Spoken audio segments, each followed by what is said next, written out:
Here,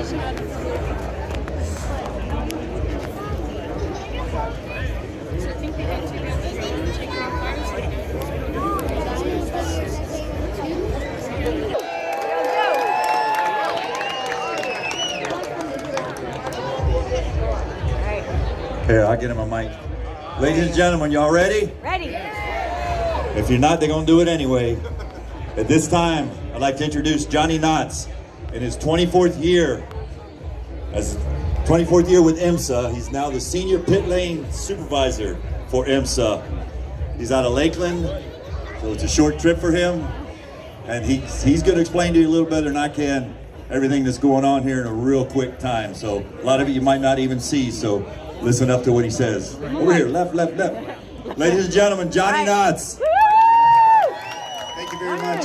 There's nothing better than a blind pit official. I couldn't even see where he was standing with the microphone. So, well, on behalf of the International Motorsports Association, which of course is IMSA, and a lot of people don't know this, but our parent company and who we really are is NASCAR. So NASCAR owns IMSA. Everything that we do is based in Daytona Beach in the NASCAR office. And I like to tell people I do my best to let Mr. France know that I'm here working. That way you get a check every other week, right? Okay, so what you're gonna see is pretty much a pit stop in the WeatherTech series. So what we in WeatherTech, and I'm gonna explain a little difference here between Pilot Series, which is race Friday, and WeatherTech that races Saturday. In the WeatherTech, 4 crew members are allowed to work on the car. Of those 4, 1 is the refueler. Because of safety concerns, and we don't want fuel going in the car, we're not gonna have the refueler out here. So you're gonna see 3 crew members work on the car. Remember that the refueler counts as 1. 4 crew members.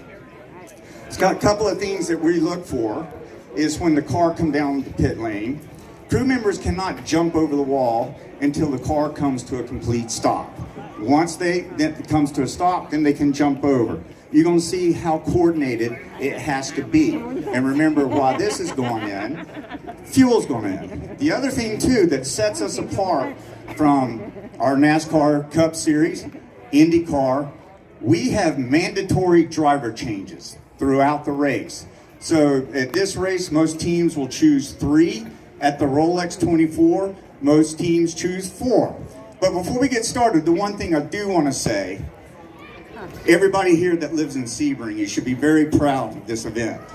I've traveled all over the country. I go to all the races. I'm going to show my age here.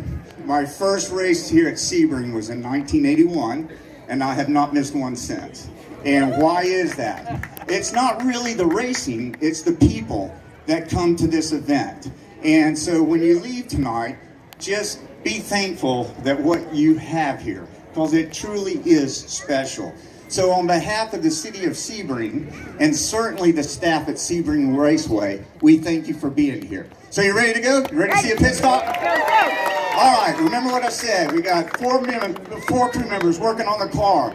You will also simulate a driver change. Even though the drivers aren't here, imagine once the car stops, the driver assistant comes running around the car as they're changing the tires, getting the outgoing driver out and the ingoing driver in, fuel's going in the car, and off they go. And then we'll talk a little bit later about what it's like to be a crew member. Okay, gentlemen, here we go.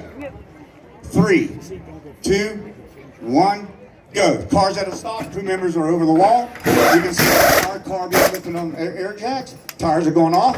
Fuel's going in the car. It's very coordinated. It's like an orchestra how they do this. You can see the 2 guns being used this whole time. Cars are coming into the pit. You have to be very careful.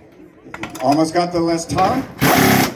There you go. That's a pit stop in the WeatherTech series. That's a very good stop. The one thing I want to, because the reason we do these